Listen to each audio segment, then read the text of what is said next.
তো hello everyone, চলো অনেক দিনের গ্যাপের পরে আজকে তোমাদের পার্সেন্টেজ থেকে শুরু করানো হবে। এবার থেকে মোটামুটি রেগুলার ক্লাস হবে। আজকে শতকরার 41 থেকে 50 দাগ পর্যন্ত সুবীর দাস স্যারের বইয়ের অঙ্ক আমরা করব। চলো শুরু করা যাক। প্রথমে কি বলছে, 41-এর দাগ, এ এর আয় বি এর থেকে 10% কম। ঠিক আছে, কার আয়? এ এর আয় বি এর থেকে 10% কম। ঠিক আছে, তারপরে বলছে বি এর আয় সি এর থেকে 20% কম। এবার কি, আমরা এখান থেকে A B C, A B and C তিনটে টার্ম পেলাম। ঠিক আছে, তাহলে এবার আমাদের কোনটা ধরতে হবে যেটার থেকে আমরা বাকি দুটো সহজেই বার করতে পারবো। আমি যদি এইটা ধরি 100, আমাদের যে কোনো একটা 100 ধরতে হবে ইন জেনারেলি, বাকিগুলো তার থেকে বার করবো 10% কম কিংবা 10% বেশি সেই হিসেবে। তো আমরা এখান থেকে দেখা যাচ্ছে যে বলছে এ এর আয় বি এর থেকে 10% কম, তার মানে এ আর বি এর সম্পর্ক আছে এখানে। তারপরে কি, বি এর আয় সি এর থেকে 20% কম। তাহলে আমরা যদি সি এর আয়টা ধরে নিই, তাহলে সি এর থেকে বি এর আয় আসতে পারবো, তারপরে বি এর থেকে এ এর আয় আসতে পারবো। ঠিক আছে, তাহলে সি এর আয় আমরা 100 ধরে নিচ্ছি। ঠিক আছে, তাহলে কি বলছে, সেকেন্ড লাইনটা দেখো, বি এর আয় সি এর থেকে 20% কম। বি এর আয় সি এর থেকে 20% কম, তাহলে সি এর আয় কত? 100। তাহলে 20% কম মানে কত হবে? 80 হবে বি এর আয়। ঠিক আছে, এবার বলছে যে এ এর আয় বি এর আয়ের থেকে 10% কম। তাহলে বি এর আয় কত? এখন 80 আছে, তাহলে বি এর আয়ের থেকে 10% কম মানে 80 এর কত হবে? 90% হবে। ঠিক আছে, 80 আর 90%, তার মানে 80 ইন্টু 90 কত হয় আমরা জানি, দুটো শূন্য থাকলে পার্সেন্টেজ করলে ডাইরেক্ট সংখ্যা দুটোই গুণ করে দিই, তাহলে কত হয়? 8 9 72। তাহলে এটা কত হবে? 72 হবে। ঠিক আছে, তাহলে এবার আমাদের সব কিছুই বার হয়ে গেল যে কোনটা কত কি। এবার তুমি চাইলে এইটাকে রেশিওটাকে ছোট করতে পারো, না চাইলে এইভাবে রাখতে পারো। ঠিক আছে, এবার কি বলছে যে সি এর আয় 200 টাকা হলে এর আয় কত? তাহলে সি এর আয় এখানে কত আছে? সি এর আয় এখানে আছে 200 টাকা, তাহলে 100 রেশিও আছে। 100 রেশিও কত সমান? 200 এর সমান। ঠিক আছে, তাহলে এখানে কত গুণ হচ্ছে আমরা দেখতে পাচ্ছি, 2 গুণ হচ্ছে। তার মানে যেটা অ্যাকচুয়াল রেশিও আছে তার থেকে 2 গুণ করলে আসল যে টাকাটা আছে তার কাছে সেই টাকাটাই পাওয়া যাচ্ছে। তাহলে বলছে এর আয় কত? তাহলে এর আয় কত? এখন 72 আছে, এই যে 72। তাহলে এটা কি রেশিওর মান, তাহলে আসল মান কি হবে? 2 গুণ করতে হবে এর থেকে, কারণ এখানে 2 গুণ হয়েছে তাই। তাহলে 72 দুগুণ কত? 144 হয়। 72 দুগুণ কত? 144।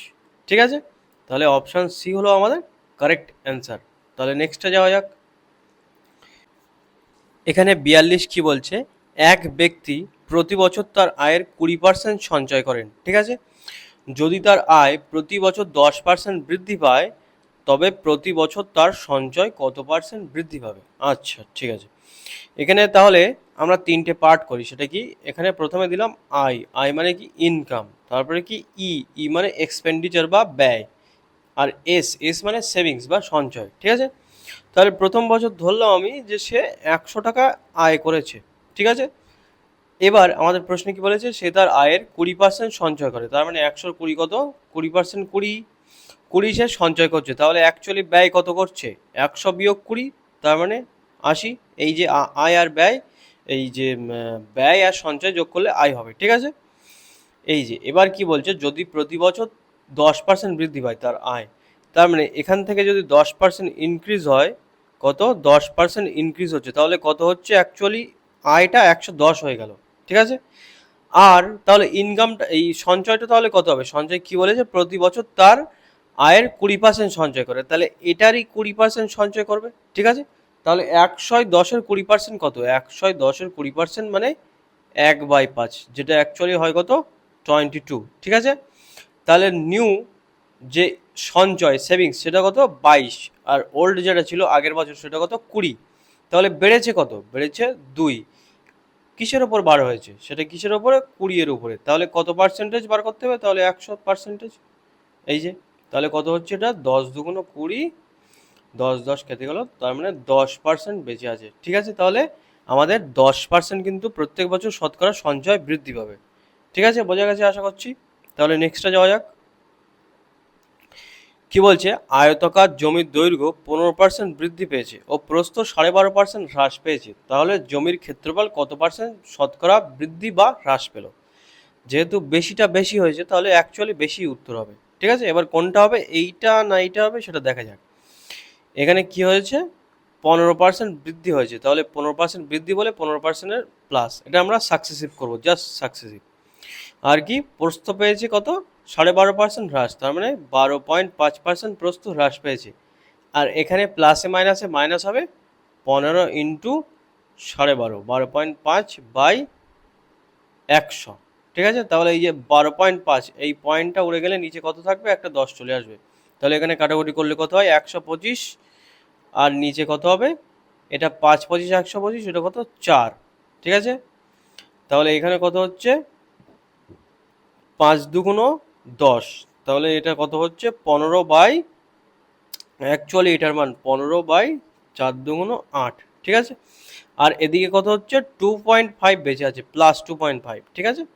মাইনাস কত হবে 15/8, 15/8 মানে 8 দুগুণ 16 তো হচ্ছে না, 8 1 8, 8 1 8, 8 আর 7 15, 70 থেকে, তাহলে 8 8 64, 64 আর কত হচ্ছে দেখি এখান থেকে, 15 আর 8, 8 1 8, 7 15 মানে 70, 1 পয়েন্ট, 7 8 56, এই 8 8 64, 60, 7 8 ঠিকই আছে, 7 8 56, 40, 5 8 875, ঠিক আছে, 875, ঠিকই করছিলাম। কত হবে 875, তাহলে অ্যাকচুয়ালি এখান থেকে উত্তর কত আসবে, তার মানে বিয়োগ করতে হবে এমনভাবে, 2.500 তিনটে নিতে হবে, এখানে 1.875, তাহলে কত হচ্ছে 550, হাতে থাকে 1, তার মানে 8, 8 আর 2 10, 625, তার মানে এই যে অপশান ডি হলো আমাদের কারেক্ট অ্যান্সার হবে, অপশান ডি, ঠিক আছে। এটা দেখেই বোঝা যাবে যে কোনটা হবে, কারণ এই যে লাস্টে দশমিকের পর তিনটে সংখ্যা আছে না, এটাই হবে। এই যে এটা দেখে বোঝা যাচ্ছিল, কই গেল, এটা দেখে বোঝা যাচ্ছিল যে দশমিকের পর তিনটে সংখ্যা আসবে, ঠিক আছে, বোঝা গেছে। এটা জাস্ট নর্মাল সাকসেসিভ আর বাকি ক্যালকুলেশন। তাহলে নেক্সটে যাওয়া যাক।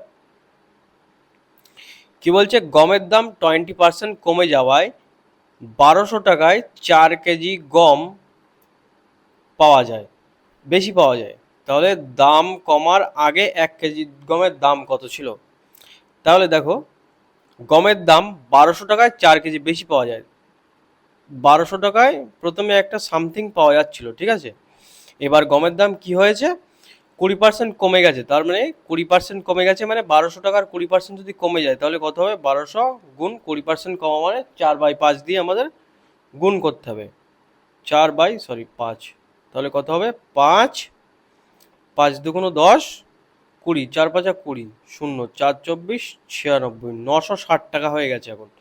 এখন এই যে ডিস্টেন্স আছে, মানে ডিফারেন্স, ডিস্টেন্স না ডিফারেন্স, এখানেই কত, এই যে 1200 টাকা আর 960 টাকা, এদের ডিফারেন্স কত, 0, 6 আর 4 10, হাতে থেকে 1 10, 240, তাহলে এদের ডিফারেন্স কত, 240 টাকা। এই 240 টাকাতেই 4 কেজি পাওয়া যাচ্ছে, ঠিক আছে। তাহলে 1 কেজির দাম কত, এটা 4 কেজি পাওয়া যাচ্ছে, তাহলে 4 কেজির দাম 240 টাকা, তাহলে 1 কেজির দাম কত, 4 6 24, 60 টাকা, ঠিক আছে। তাহলে 1 কেজির দাম 60 টাকা, ঠিক আছে।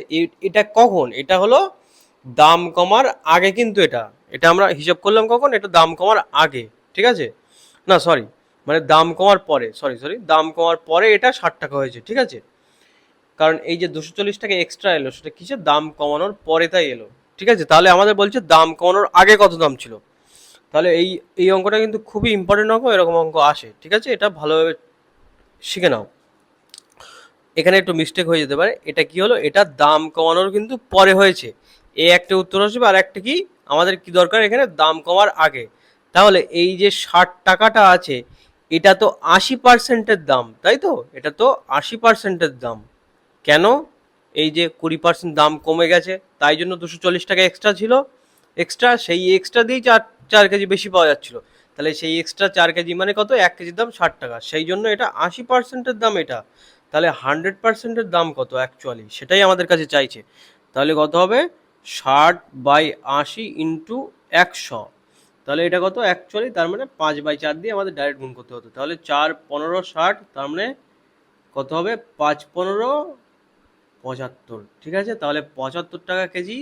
তাহলে এটার কি উত্তর আসে, দুটো উত্তর আসে, এটা একটা কি, এটা হচ্ছে দাম কমার পরে, আর এই যে 75 যেটা সেটা হলো দাম কমার আগে, আসল দাম 75 টাকা করে ছিল। এবার তোমরা যদি ট্রাই করতে চাও তাহলে এই 75 টাকা উত্তরবাসী, তোমরা এখান থেকে উত্তরবাসীও ডাইরেক্ট করতে পারো, যে এমন 1200 টাকা হয়েছে, 1200 টাকা সামথিং একটা টাকা অপশন থেকে ধরে নেবে, এখানে ধরলাম 75, এটা দিয়ে কত কেজি হচ্ছে, এটা দিয়ে কত কেজি হচ্ছে বিয়োগ এর দাম কমেছে কত, সেই সেম 1200 কত হবে 60 দিয়ে।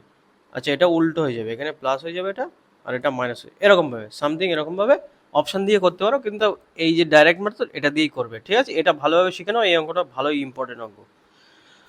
তো ঠিক আছে, আশা করছি বোঝাতে পেরেছি। নেক্সটটা যাওয়া যাক। এখানে কি বলছে, একটি বাক্স থেকে 40% টাকা তুলে নেওয়ার পর অবশিষ্ট 40% পুনরায় বাক্সটিকে রাখা হলো, এতে 144 টাকা বাইরে থাকলে প্রথমে বাক্সে কত টাকা ছিল। আচ্ছা ধরলাম এমন একটা বাক্স আছে, ঠিক আছে, বাক্সের থেকে 40% টাকা তুলে নেওয়া হলো, আমি ধরলাম ইনিশিয়ালি বাক্সতে কত 100% টাকা ছিল, সেখান থেকে কি করেছে, সেখান থেকে করেছে কি 40% টাকা তুলে নিয়েছে, 40% টাকা তুলে নিয়েছে, তাহলে বাইরে কত থাকছে, বাইরে থাকছে 40% টাকা। আচ্ছা এখানে পার্সেন্ট আমি উড়িয়ে দিলাম, ঠিক আছে, জাস্ট আমি সংখ্যায় করি তাহলে সুবিধা হবে। 100 টাকা ছিল, 40% তুলে নিয়েছে, তার মানে কত, বাইরে থাকছে 40 আর ভিতরে থাকছে কত, ভিতরে থাকছে 60 আর বাইরে থাকছে 40। এবার কি বলছে, নেওয়ার পর অবশিষ্টের 40% পুনরায় বাক্সটিকে তোলা হলো, ঠিক আছে, বাক্সটিতে রাখা হলো, তোলা হলো বলছি, সরি, বাক্সটিতে রাখা হলো। বলছি কি একটি বাক্স থেকে 40% টাকা তুলে নেওয়ার পর অবশিষ্টের, মানে অবশিষ্ট কোনটা, সেটা হলো এই 60 অবশিষ্ট পড়ে আছে, এই যে অবশিষ্ট, পুনরায় অবশিষ্টের 40% টাকা বাক্সটিতে রাখা হলো, ঠিক আছে। সে কোথা থেকে রাখা হবে, এই যে বাইরে থেকেই রাখা হবে, ঠিক আছে, এই যে টাকা এক্সট্রা কোনো বাইরে থেকে কেউ আনছে না, এই যে টাকাটা ছিল সেই টাকাটাই, ঠিক আছে। তাহলে এই যে অবশিষ্টের 40%, এই যে 60 টাকা আছে, এটার 40% আবার বাইরের থেকে রাখা হচ্ছে, তাহলে এই 60-এর 40% কত, 40% কত, 4×6 = 24 হয়, 24, তার মানে 60-এর 40% কত, 24 টাকা, যেহেতু দুটো শূন্য আছে সেই জন্য 24 টাকা পুনরায় বাক্সটিতে রাখা হলো, তার মানে ভিতরে কত অ্যাড হচ্ছে, ভিতরে 24 টাকা অ্যাড হচ্ছে, সেই অ্যাডটা কোথা থেকে হবে, এইখান থেকে হবে, তাহলে বাইরে কত পড়ে আছে, বাইরে 6-16, বাইরে কত পড়ে আছে, 16 টাকা পড়ে আছে, আর ভিতরে কত 4, ভিতরে কত এখানে লিখে দিই 4 আর 6×2 = 84 টাকা ভিতরে পড়ে আছে, আর বাইরে কত 16 টাকা পড়ে আছে। এবার কি বলছে, এতে 144 টাকা বাইরে থাকলে প্রথমে বাক্সে কত টাকা ছিল, তাহলে এবার বলছে 144 টাকা বাইরে পড়ে আছে, তাহলে 16, এই যে মান 16-র মানই 144, ঠিক আছে, এটার মান 144 হলে প্রথমে বাক্সে কত ছিল, প্রথমে বাক্সে কত ছিল 100 টাকা ছিল, তাহলে 100-র মান কত, তাহলে কত 144/16 ইন্টু 100, এটা কত হয় 9-16-144, তাহলে 9, তার মানে 900 টাকা ইনিশিয়ালি বাক্সতে ছিল, তাহলে কারেক্ট অ্যান্সার কত আমাদের, অপশান ডি 900 হচ্ছে কারেক্ট অ্যান্সার, ঠিক আছে। তাহলে নেক্সটটা যাওয়া যাক। এখানে কি বলছে, একটি পরীক্ষায় 1500 জন পরীক্ষার্থীর মধ্যে কেউ ইংরাজিতে, কেউ জীবনবিজ্ঞানে, অথবা কেউ উভয় বিষয়ে পরীক্ষা দেয়, 75% ইংরাজি ও 55% জীবনবিজ্ঞান পরীক্ষা দিলে কতজন উভয় বিষয়ে পরীক্ষা দেয়।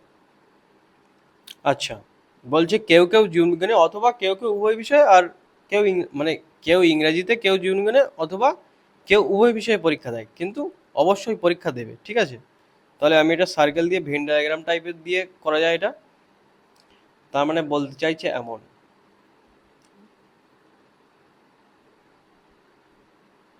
এই যে ভেন ডায়াগ্রাম বলছে, এটা ধরলাম আমি লাইফ সায়েন্স, এটা ধরলাম ইংলিশ, এটা ধরলাম লাইফ সায়েন্স, ঠিক আছে।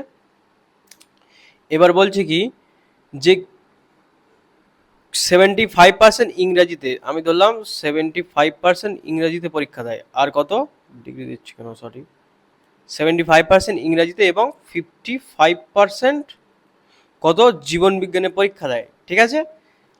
তারপরে বলছে পরীক্ষা দিলে কতজন উভয় বিষয়ে পরীক্ষা দেয়। এবার দেখো 75 আর 55 যোগ করে কি 100 ছাড়িয়ে যাচ্ছে, কিন্তু আমাদের টোটাল স্টুডেন্ট কত হবে, 100 জন হবে অ্যাকচুয়ালি, ঠিক আছে। তাহলে এবার দেখো এইখানে যে এই পার্টটা আছে, সেই পার্টটা কি হলো, সেই পার্টটা আমরা দুবার নিয়ে ফেলছি, ঠিক আছে। তাহলে এই যে এক্স ধরলাম এই পার্টটা, মানে উভয় বিষয়ে এক্স ধরলাম, তাহলে অ্যাকচুয়ালি কি হয়, এটা 75 প্লাস 55 বিয়োগ এক্স, এই যে এক্স যেহেতু দুবার আছে সেই জন্য একটা বিয়োগ করে দিতে হবে এক্সটা। সেটা কিভাবে দুবার হচ্ছে দেখো, মার্কারটা কোথায় গেল, এই যে পার্টটা আছে এটা একবার ইংলিশের জন্য নিচ্ছে, একবার লাইফ সায়েন্সের জন্য নিচ্ছে, তাহলে এই পার্টটা দুবার আছে। এবার স্টুডেন্ট তো আমাদের 100%, ঠিক আছে, স্টুডেন্ট আমাদের 100%, তাহলে এই যে 75% আর এই যে 55% টোটাল 100%কে এক্সিড করে যাচ্ছে। সেটা কেন করছে, কারণ এই যে মিডল টার্মটা আছে এটা আমরা দুবার নিচ্ছি সেই জন্য। তাহলে এই যে পার্টটা যোগ করলাম সেটা কত, 75%, আর এই যে পার্টটা যোগ করলাম কত হলো, 55%। তাহলে এই যে মাঝখানে পার্টটা দুবার নিয়েছি এক্স, সেটা একবার যদি বিয়োগ করে দিই তাহলে এই যে টোটাল পুরো পার্টটা চলে আসবে। সেটা কি, এটা এখান থেকে ধরে এই যে পুরো পার্টটা চলে আসবে, তাহলে এটাই তো 100%-এর সমান, ঠিক আছে। তাহলে এটাই আমাদের এখানে কি 100%-এর সমান। তাহলে এক্স কত হবে, এক্স সমান 75, 5 আর 5 10, 7 আর 5 12 রেখে 13 বিয়োগ 100, তার মানে কত হবে, দ্যাট মিন 30%। এক্স সমান কত, 30%, ঠিক আছে। তাহলে এবার কি বলছে, পরীক্ষায় 1500 জন পরীক্ষার্থী ছিল, তাহলে 100 এর মান 1500 জন মানে 100%, 100 এর মান কত ছিল, 1500। তাহলে 30%-এর মান কত, সেটা কি উভয় বিষয়ে পরীক্ষা দেয়, তাহলে 30%-এর মান কত, 30%-এর মান কত, 1500 বাই 100 গুণ 30, তাহলে 0 0 কেটে গেল, 3 15 45, 450 হলো আমাদের এখানে কারেক্ট অ্যান্সার, ঠিক আছে। তাহলে নেক্সটটা যাওয়া যাক। এখানে কি বলছে, কোনো ট্রেন দুর্ঘটনায় 20% যাত্রী ঘটনাস্থলে মারা যায় এবং বাকিদের 10% হাসপাতালে মারা যায়। যদি এতজন জীবিত থাকে তবে মোট যাত্রীদের সংখ্যা কত ছিল। তাহলে প্রথমে ধরছি আমি 100 জন ছিল, ঠিক আছে প্রথমে, তারপরে 20% যাত্রী ঘটনাস্থলে মারা যায়, এখান থেকে 20% মাইনাস করে দিলাম, কত হলো, 80% হলো, ঠিক আছে, মানে 80 জন। তাহলে 80 জন এখন বেঁচে আছে, তাহলে এই যে 80 জন বেঁচে আছে এখন, তারপরে এদের হসপিটালে নিয়ে যাওয়া হলো, হসপিটালে কত 10% মারা যায়, সেটা কত, বাকিদের 10%। বাকি কারা আছে, 80%, 80 এর 10% মানে 8%, এই 8 একক মারা যায়, মানে 80 এর 10% মারা যায়, বেঁচে থাকে কত, 90%, তার মানে কত, 8 9 72, এখান থেকে 10% মাইনাস হচ্ছে, তাহলে 72 জন বেঁচে আছে। তাহলে এই যে বেঁচে আছে সেটাই কত, তার মান বলেছে 7200, ঠিক আছে। তার মানে আমরা কি দেখছি, জাস্ট 100 গুণ হচ্ছে, ঠিক আছে। তাহলে প্রথমে কতজন ছিল, 100 ছিল, তাহলে 100 গুণ করলে এই যে 10,000, অপশন বি হলো আমাদের কারেক্ট অ্যান্সার, ঠিক আছে, বোঝা গেছে। তাহলে নেক্সটটা যাওয়া যাক। নেক্সটে কি আছে, কোনো গ্রামের 60% নিরক্ষর, সাক্ষরদের 60% নিরক্ষর, সাক্ষরদের 28% মহিলা। যদি এতজন পুরুষ সাক্ষর হয় তবে গ্রামের মোট লোক সংখ্যা কত। আচ্ছা আচ্ছা, কোনো গ্রামের 60% নিরক্ষর, ঠিক আছে, তার মানে এই যে যদি 60% নিরক্ষর হয় তাহলে 40% কী হবে, স্বাক্ষর হবে। এটা ধরলাম নিরক্ষর আর এটা স্বাক্ষর, লিটারেট ইলিটারেট, ঠিক আছে। 60% নিরক্ষর আর 40% স্বাক্ষর, তার মানে 40% লেখাপড়া জানে। এবার এর মধ্যেও, এটার মধ্যেও মেল অ্যান্ড ফিমেল আছে, এটার মধ্যেও মেল অ্যান্ড ফিমেল আছে, ঠিক আছে। টোটাল কত, টোটাল 100, ঠিক আছে, এখানে লিখে দিই, টোটাল 100 আছে। এবার কি বলছে, সাক্ষরদের 28% মহিলা, এই যে স্বাক্ষর, এই যে স্বাক্ষর, এর থেকে 28% মহিলা, 28 কত, 28%, 40-এর 28% মহিলা ফিমেল, তাহলে মেল কত আছে, 2 7, 72% মেল, ঠিক আছে। এবার কি বলছে, যদি এতজন পুরুষ স্বাক্ষর হয় তবে গ্রামের মোট লোক সংখ্যা কত। গ্রামের মোট লোক সংখ্যা কত, 100, ঠিক আছে, আমরা প্রথমে ধরেছি 100। তাহলে কি বলছে, 72% কত, 4320, সেটা কার 72%, 40-এর 72%, এই যে 40, এই যে স্বাক্ষর 40 আছে, 40-এর 72%, 72/100, এটার মানই বলেছে 4320, তাহলে 100 এর মান কত হবে। তাহলে ডাইরেক্ট এখানে করে দিই 4320, এটা যা এখানে হয় সেটা এখানে উল্টো উল্টো হয়ে যায়, 100 নিচে আছে তাই 100 উপরে হবে, আর এই যে 100 মান দরকার তাই আর একটা 100 গুণ এখানে, ঠিক আছে। আর নিচে কত হবে, 40 গুণ 72, ঠিক আছে। তাহলে কাটাকুটি করা যাক এবার। লাল কালি দিয়ে করা যাক। কত, 100কে কাটাকুটি করলে 5, 20 দিয়ে, আর এটাকে 20 দুগুণ 40। তাহলে এখানে 2 দিয়ে কাটলাম, এখানে থাকলো কত, 50। এখানে কত, 72কে 9 দিয়ে করছি, 8 9 72, এটাকে 9 দিয়ে করলে 4 9 36, তাহলে 8 9 72, তাহলে 8 দিয়ে করলে 6 8 48, তাহলে 6 25, 5 5 25, 6 25 150। তার মানে এই যে আমাদের 15,000 আমাদের কারেক্ট অ্যান্সার হবে। ঠিক আছে, তাহলে রাইট অ্যান্সার কত, 15,000। ঠিক আছে, সব কিছু ক্যালকুলেশনের ব্যাপার, এটা নিজেরা করতে হবে। তাহলে নেক্সটটা যাওয়া যাক। কি বলছে, একটি পরীক্ষায় 70% পরীক্ষার্থী ইংরেজিতে পাশ করে, 80% অঙ্কে পাশ করে এবং 10% উভয় বিষয়ে ফেল করে। যদি 144 জন উভয় বিষয়ে পাশ করে তবে মোট পরীক্ষার্থী কত? ঠিক আছে, এই অঙ্কটা ভালোভাবে বোঝো, আমি সম্পূর্ণ ভেন ডায়াগ্রাম দিয়ে বোঝাচ্ছি। কেসটা এখানে ছবিটা ভালো করে বুঝতে হবে। ডিম্বাকৃতি হয়ে গেল, এটাও ডিম্বাকৃতি হয়ে গেল।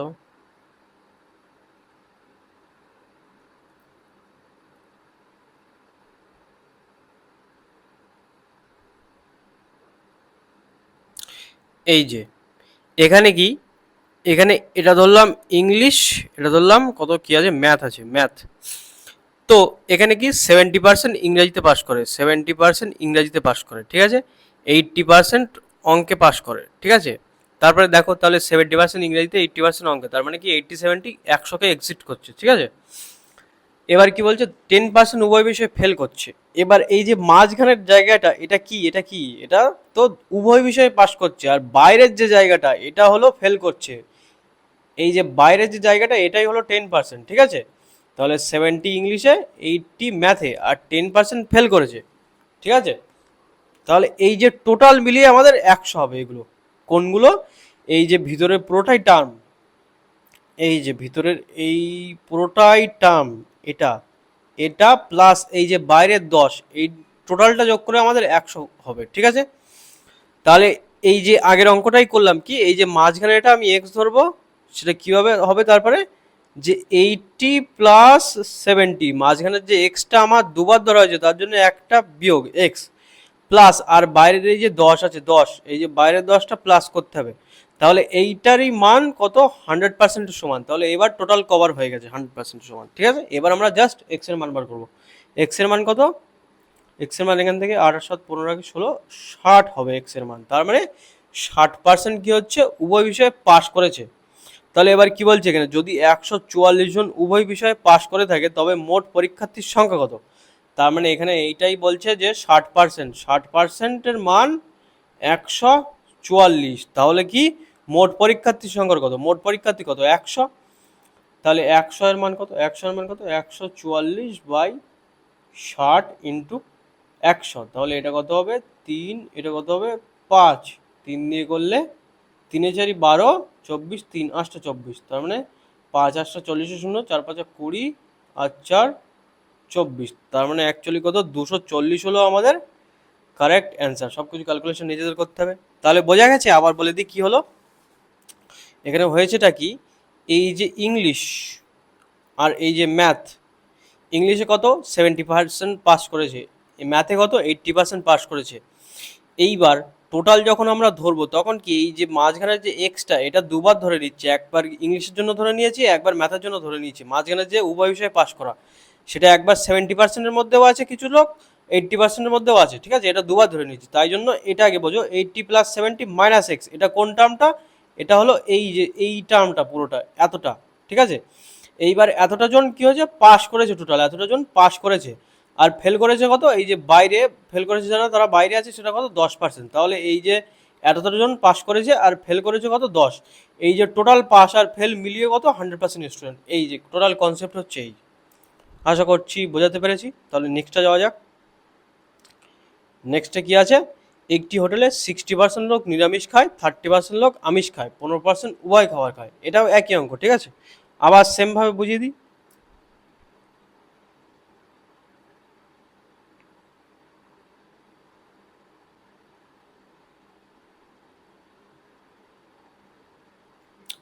এখানে কি বলছে, এখানে নিরামিষ খায় আর এখানে আমিষ খায়, ঠিক আছে? তাহলে 60% লোক নিরামিষ খায়, 60% লোক নিরামিষ খায়, 30% লোক আমিষ খায়, আর কি 15% উভয় খায়। তার মানে 15% কোথায় হবে? এই যে এখানে 15% উভয় খায়। তাহলে বাইরে খেয়ে থাকবে, বাইরে 96 লোক হোটেলে খাবার খায় না, উভয় খাবার, আচ্ছা উভয় খাবার খায় না তারা বাইরে, ঠিক আছে, তারা এক্স ধরলাম। এখানে কি বলছে? 96 লোক ওই হোটেলে থাকলে কতজন উভয় খাবার খায় না, তাহলে উভয় খাবার যারা খায় না তারা কি বাইরে, ঠিক আছে? তাহলে এবার কি বলছে? এবার আমরা তাহলে টোটাল এখানে কত, টোটাল 100% অ্যাকচুয়ালি যারা খাবার খায় ভিতরে আছে, যারা খাবার খায় না তারা বাইরে আছে, এক্স। তাহলে এবার কি হবে? আগেরটা যেমন করেছি ঠিক তেমন, কত হবে? 60 প্লাস কত, 30। এবার যেহেতু মাঝখানেরটা কি দুবার নিয়ে নিয়েছি, কত হবে? একবার বিয়োগ হবে 15, এখানে দেওয়া আছে। তাহলে এই যে হলো টোটাল যারা খাবার খায়, আর যারা খাবার খায় না তারা এক্স ধরেছি, বাইরে আছে এক্স। এই যে টোটাল হলো, এটার মান কত? টোটাল হলো 100। তাহলে এখান থেকে এক্স এর মান কত হবে? 60, 30, 90, ওদিকে গেলে 10, 25 হবে এক্স এর মান। তাহলে এক্স এর মান 25। তাহলে এক্সটা কিন্তু 25 এখানে পার্সেন্ট। এবার কি বলছে? 96 জন লোক ওই হোটেলে থাকলে কতজন লোক খাবার খায় না, ঠিক আছে? তার মানে বলছে 100 এর মান 96, 100%-এর মান, ঠিক আছে? 96 জন আছে, 100 এর মান 96, তাহলে 25-এর মান কত? 25-এর মান কত হবে? 24 হবে, 4 24 96। তাহলে অ্যান্সার কত হবে? অ্যাকচুয়ালি 24 জন কিন্তু ওই হোটেলে খাবার খায় না, ঠিক আছে? তাহলে এটা এন্ড হয়ে গেল। নেক্সট ভিডিওতে দেখা হবে, চলো বাই।